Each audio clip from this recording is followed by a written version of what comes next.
नाज़रीन अस्सलामु अलैकुम वरहमतुल्लाहि वबरकातुहू।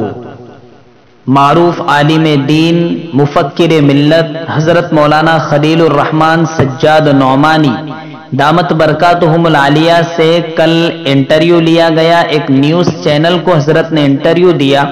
उसमें एक सवाल पूछा गया कि आपने असद ओवैसी के नाम खुला खत लिखा है, कई लोगों ने उसका विरोध भी किया है और इतना विरोध आपका कभी नहीं हुआ है।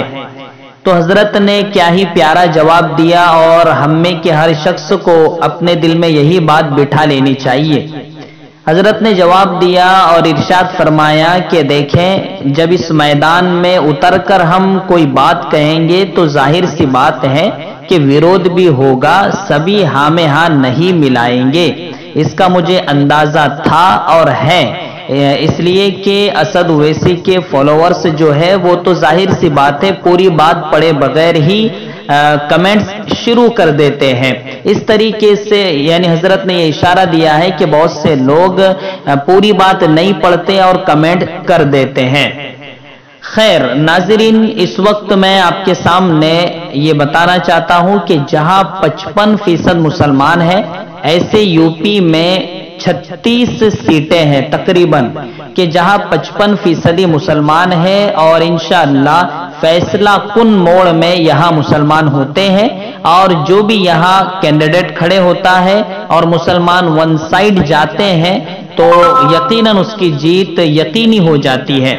तो ऐसी सीटों पर अगर ओवैसी साहिब खड़े करते हैं मुसलमानों को या और जाति के लोगों को, तो उम्मीद ही नहीं यकीन है कि उनका कैंडिडेट वहां से जीतेगा। लेकिन अगर 100 सीट की वो जहां तक बात कर रहे हैं और हजरत ने जो मशवरा उन्हें दिया है इशारों में और बड़े मुहज्जब अंदाज में कहा है, लेकिन पता नहीं कि ओवैसी शायद फोटो खिंचवाने के लिए, लोगों को दिखाने के लिए उलमा का इकराम और ऐसे वीडियोस उनकी सोशल मीडिया पर गर्दिश करती है। लेकिन हजरत ने कई मर्तबा इंटरव्यू में यह कहा है, मैं ओवैसी साहब से मिलना चाहता हूं लेकिन ओवैसी साहब के पास वक्त ही नहीं है।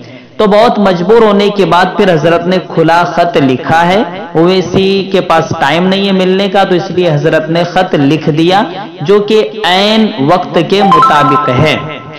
इसलिए नाज़रीन, ये अगर ओवैसी साहब हजरत के मशवरे पर अमल नहीं करते हैं तो मैं जहां तक समझता हूं ये उनकी तारीखी गलती होगी और यहां से आगे जो उभरती हुई वो शख्सियत है कहीं ना कहीं वो दागदार होती हुई नजर आएगी। ये मैं एक खदशा जाहिर कर रहा हूं और जहां तक मेरी अपनी बात है तो मेरी जाती राय यह है कि ओवैसी साहब 36 सीटों पर कैंडिडेट खड़े करें जहां 55% आबादी है, उसके अलावा कई भी अपना कैंडिडेट खड़े ना करें। इसी में सबकी भलाई है। अल्लाह से दुआ करते हैं कि अल्लाह खैर का मुआमला फरमाए।